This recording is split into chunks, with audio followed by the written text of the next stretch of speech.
Hey viewers, welcome back to your own channel target bullseye. आज की video में हम लोग बात करने वाले हैं रेमको सीमेंट्स के ऊपर। वीडियो आखिरी में अच्छा लगता है तो लाइक एंड शेयर के बिना बिल्कुल भी ना जाए। तो ये कंपनी जो है वो फ्लैगशिप कंपनी है रेमको ग्रुप की, जो कि वेल नॉन बिजनेस ग्रुप है साउथ इंडिया में। इस कंपनी का हेडक्वार्टर चेन्नई में है और इनके जो मेन प्रोडक्ट है वो है पोर्टलैंड सीमेंट, जो कि मैन्युफैक्चर किए जाते हैं 8 स्टेट ऑफ आर्ट प्रोडक्शन के अंदर। और इसमें इंक्लूड होते हैं इंटीग्रेटेड सीमेंट प्लांट्स और ग्राइंडिंग यूनिट्स। ये कंपनी जो है ये 5th लार्जेस्ट सीमेंट प्रोड्यूसर है हमारे कंट्री में। और साथ ही साथ ये काफ़ी आप कह सकते हैं कि पॉपुलर सीमेंट ब्रांड है साउथ इंडिया में। साथ ही इनके अगर और भी प्रोडक्ट्स के बारे में बात करें तो वो है ready mix concrete and dry motor products, जो कि और साथ ही साथ ये ऑपरेट करते हैं सबसे largest wind farm in the country, that means अपने कंट्री में। और ये इनके जो बिज़नेस है वो मेनली डोमेस्टिक मार्केट में ही फोकस्ड है। साथ ही ये कुछ जो प्रोडक्ट्स हैं वो अपने सेल आउट करते हैं श्रीलंका में थ्रू जो इनके ऑपरेशंस ब्रांच है वहाँ से। अगर बात करें तो ये जो इलेक्ट्रिसिटी जनरेट होती है इनके विंड मिल से, उनमें भी ये अपने जो है उनकी भी आप कह सकते हैं कि उनको भी ये सेल करते हैं। तो ये रहे कंपनी के जो डिटेल्स हैं, बेसिक्स, मतलब कंपनी क्या करती है उसके ऊपर। अब बात करेंगे कंपनी के और भी जो फंडामेंटल्स है, टेक्निकल है और चार्ट के ऊपर भी बात करेंगे वीडियो में। तो वीडियो को आखिरी तक ज़रूर देखें। अब अगर बात करें इस मार्केट के ऊपर, तो इस मार्केट में हमें पॉजिटिव क्या चीज़ें नज़र आती है कि जो मार्केट में गवर्नमेंट और जो प्राइवेट के थ्रू जो डिमांड रहे हैं रूरल हाउसिंग या फिर बाकी जो स्कीम होते हैं जैसे कि PMAY स्कीम हो गए या फिर आप कमर्शियल और इंडस्ट्रियल कंस्ट्रक्शंस हैं, इंफ्रास्ट्रक्चर डेवलपमेंट है, तो इनके डिमांड में आपको बढ़ोतरी देखने को मिल रही है। जिस वजह से हमें जो सीमेंट के आप इंडस्ट्री में बात कर सकते हैं कि वहाँ पे भी हमें आगे जो चीज़ें हैं वो ग्रो होती हुई दिखेंगी। अब बात करें अगर पर कैपिटा कंजम्पशन की इंडिया में, तो 195 केजीज है। और साथ ही अगर ग्लोबल एवरेज देखें तो ग्लोबल एवरेज में ये 500 केजीज निकल के आता है। तो यहाँ पे भी हमें एक पोटेंशियल ग्रोथ नज़र आ रहा है इस इंडस्ट्री में। और अगर हम लोग वर्ल्ड के एवरेज के बेसिस पे बात करें तो 40% के लगभग है जो वर्ल्ड के एवरेज के अगेंस्ट इंडिया का। और साथ ही अभी हम देख सकते हैं कि किस तरीके से जो मिडिल क्लास है या अर्बनाइजेशन है उसमें कितनी अच्छे तरीके से आप कंटिन्यूसली ग्रोथ भी देख सकते हैं। तो ये सारे जो फैक्टर्स रहे हैं वो यहाँ पे हमें ये दिखाते हैं कि सीमेंट इंडस्ट्री जो है वो आगे आने वाले टाइम में और अच्छे तरीके से परफॉर्म कर सकती है। अब यहाँ अगर थोड़े से हम लोग फिनेंशियल्स के ऊपर भी नज़र डालते हैं तो यहाँ आप देख सकते हैं revenue, EBITDA, profit before tax and profit after tax. तो ये चार हम लोग डिस्कस करने वाले हैं। तो सबसे पहले अगर रेवेन्यू की बात करें तो यहाँ आप देख सकते हैं जो FY21 में Q1 के नंबर्स जो थे वो थे 1052 करोड़ के लगभग। और इस साल आपको वो नंबर्स जो है वो बढ़ते हुए दिखे हैं। बात करें तो यहाँ 17% के आसपास का जो है वो आपको बढ़ोतरी देखने को मिल रहा है। अब अगर हम लोग यहाँ पे एबिटा की बात करें तो पिछले साल आप देख सकते हैं जो नंबर्स निकल के आ रहे हैं वो 270 करोड़ के आसपास और इस बार 370 करोड़। तो बेशक आपको यहाँ 37% के आसपास का जो है वो जंप देखने को मिल रहा है। प्रॉफिट बिफोर टैक्स की बात करें तो 156 करोड़ के आसपास इनका पिछले ईयर जनरेट हुआ था। और उसके बाद इस साल की बात करें तो 250 करोड़। यहाँ आपको 61% के आसपास का जंप नज़र आ रहा है। और वहीं अगर हम लोग पैट की बात करते हैं, that means profit after tax की, तो भी आपको ये 110 एंड 169 करोड़ के लगभग जो है वो डिफरेंस देखने को मिल रहे हैं। यहाँ आप देखेंगे 54% के आसपास का जो है वो जंप नज़र आ रहा है। तो ये तो हमने बात की थोड़ी सी कंपनी के डिटेल्स के ऊपर। आप चाहते हैं कि इसके ऊपर आपको और ज़्यादा इन्फॉर्मेशन मिले तो आप चाहें तो इसके वेबसाइट भी विज़िट कर सकते हैं। वहाँ पे आपको बहुत ही अच्छे खासे जो भी इन्फॉर्मेशन है वो आपको मिल जाएंगे जब आप अपने लिए रिसर्च और एनालिसिस करेंगे। अब बात करते हैं कि यहाँ पे जो एनालिस्ट हैं वो 39% एनालिस्ट आपको बाइंग की रेटिंग दे रहे हैं। बट जैसा कि मैंने कहा, एक बार रिसर्च और एनालिसिस ज़रूर करें। नेक्स्ट यहाँ पे बात करते हैं रिटर्न्स के ऊपर। तो रिटर्न्स जो रहे हैं वो 3 इयर्स, 2 इयर्स, 1 इयर्स, तो ऑलमोस्ट आपको सिमिलर्स ही यहाँ दिख रहे हैं। और अच्छे रिटर्न्स रहे हैं, बुरे बुरे हम नहीं कह सकते कि बेकार रिटर्न्स रहे। 1 वीक या 1 मंथ की बात करें तो ये शेयर में आपको प्रॉफिट बुकिंग नज़र आ रही होगी। तो इसके बेसिस पे हम लोग वो चार्ट के ऊपर डिस्कस करेंगे। साथ ही वैल्यूएशन पे बात करें तो ईपीएस यहाँ पे आपको 34 नज़र आ रहा है, जो कि अच्छा है। इंडस्ट्री पी और स्टॉक पी की बात करें तो आपको जो इंडस्ट्री पी के मुकाबले स्टॉक पी कम है और ये आपको अंडर वैल्यूड प्राइस पे मिल रहा है। और साथ ही डिलीवरेबल्स इसमें जो हुई थी कल के दिन 18 to 19% की डिलीवरी भी हुई है। वहीं इसके सेल्स ग्रोथ परसेंटेज के ऊपर बात करें तो इस साल जो है ये एक साल में आपको डिप देखने को मिल रहा है। बाकी फिर भी 5 ईयर्स या 3 ईयर्स की बात करें तो भी नंबर्स जो थे वो ठीक ठाक से नज़र आ रहे थे। प्रॉफिट ग्रोथ के नंबर्स हमें यहाँ काफ़ी बेहतरीन नज़र आ रहे हैं पिछले 5 साल के मुकाबले, जहाँ 5 साल में ये 7% थे, वहीं 3 साल में ये 11% और उसके बाद अभी 26% के आसपास है।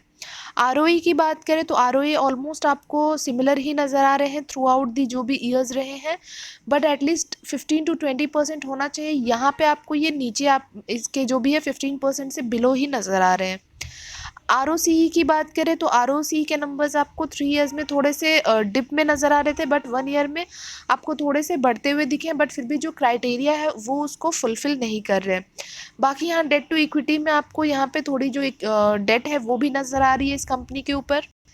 शेयर होल्डिंग पैटर्न्स पे बात करें तो मैक्सिमम जो नंबर्स हैं वो प्रमोटर्स के पास है, मैक्सिमम परसेंटेज, और यहाँ पे आप देख सकते हैं कि 2 क्वार्टर से ये इन्होंने कंसिस्टेंसी मेंटेन की हुई है 42.54% के आसपास, जो कि हल्की सी डिप आई थी दिसंबर या सितंबर के मुकाबले में, बट फिर भी ठीक है।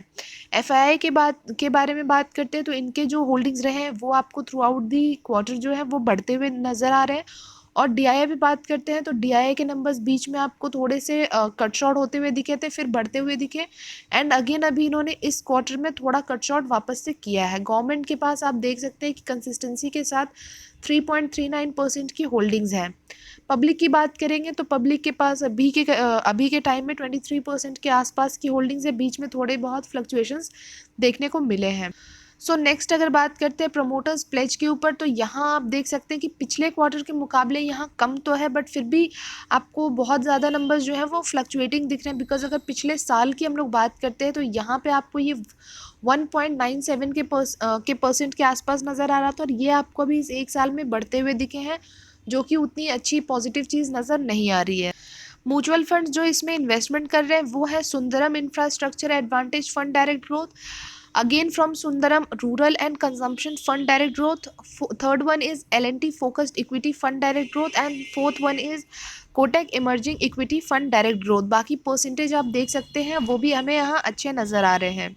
अब अगर इसके चार्ट के ऊपर बात करते हैं 1 वीक के टाइम फ्रेम के ऊपर तो आप देख सकते हैं कि इसमें काफ़ी टाइम से एक आप कह सकते हैं कि अप ट्रेंड में ही चल रहा था ये शेयर। बीच में थोड़े बहुत जो भी है वो प्रॉफिट बुकिंग हुई है थोड़ी बहुत, बट उसके बावजूद भी 456 के प्राइस से ये सीधा आपको 1133 के लगभग आपको जाता हुआ दिखा, और अभी भी ये अपने 3 हफ्तों से इसमें प्रॉफिट बुकिंग तो नज़र आ रही है, बट अभी भी इसने स्टिल ब्रेक नहीं किया अपने जो 20 वीक ईएमए है उसके ऊपर ही ये अभी तक बना हुआ है। अगर बात करते हैं एमएससीडी के बेसिस पे तो अब कभी ना कभी इसमें बहुत ही रीसेंट टाइम में आपको नीचे की तरफ एक क्रॉसओवर मिलने वाला है, तो दैट मीन्स और भी इसमें प्रॉफिट बुकिंग की एक्सपेक्टेशंस हैं। और अगर वॉल्यूम पे भी आप नज़र डालेंगे तो भी आप देख सकते हैं कि किस तरीके से काफ़ी टाइम से इसमें प्रॉफिट बुकिंग चल रही है। तो हमारे लिए यहीं पे मौका होता है कि हम अपने लिए एक अपॉर्चुनिटी ढूंढें।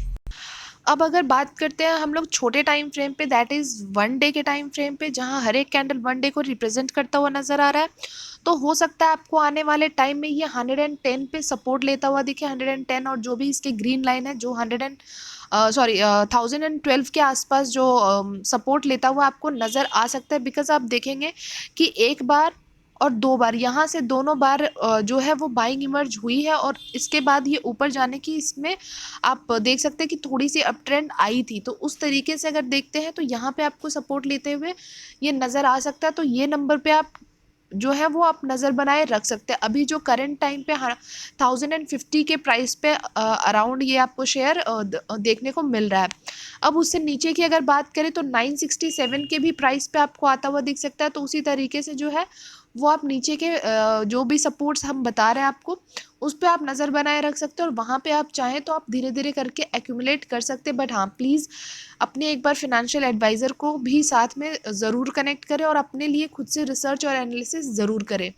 अब बात करें अगर यहाँ पे अगर आपको अप मूव आता हुआ दिखता है कुछ टाइम के बाद, जब भी इसमें रिवर्सल आती है, तो आपको आने वाले ये टाइम में जो 1133 के आसपास ये शेयर तो आपको जाता हुआ नज़र आएगा ही। उसके बाद अगर हम लोग एक्सपेक्टेशन लगा सकते हैं तो 1200 के लिए हम लोग रेडी रह सकते हैं इसमें बहुत ही जल्द। जैसे ही यहाँ से रिवर्सल आपको नज़र आए उसके बाद ये 1200 आपको जाता हुआ दिख सकता है। बाकी जो कंपनी है या फिर अभी जो हमने न्यूज़ के बारे में बात किए हैं तो उसमें जो हमने स्कीम देखे या फिर जो भी गवर्नमेंट के इनिशिएटिव्स हैं या फिर बाकी जो चीज़ें हैं वो यहाँ पे हमें एक ग्रोथ पोटेंशियल ग्रोथ भी नज़र आ रहा है। और जो थोड़े हमने जो फंडामेंटल्स देखे हैं पिछले साल के मुकाबले इस साल में भी आपको काफ़ी अच्छा खासा एक बेहतरीन अपमूव देखने को मिले हैं परसेंटेज वाइज। तो उस तरीके से आप चाहें तो इस इंडस्ट्री में आप फोकस बनाए अपना रख सकते हैं। और अब बिकॉज अब लॉकडाउन की चीज़ें हट चुकी है, मे बी थर्ड वेव आ सकता है, बट उसके बावजूद भी जो इंफ्रास्ट्रक्चर पे उस तरीके से इम्पैक्ट नहीं पड़ा था जो कि पिछले साल पड़ा था। पिछले साल सब कुछ ठप पड़ा था और उस टाइम पे बहुत ज़्यादा नुकसान भी हुए थे इन सारे जो भी इंफ्रास्ट्रक्चर की कंपनीज थी उनको भी। बट इस साल जो है वो बेहतरीन, पिछले साल से काफ़ी बेहतरीन परफॉर्म किया है।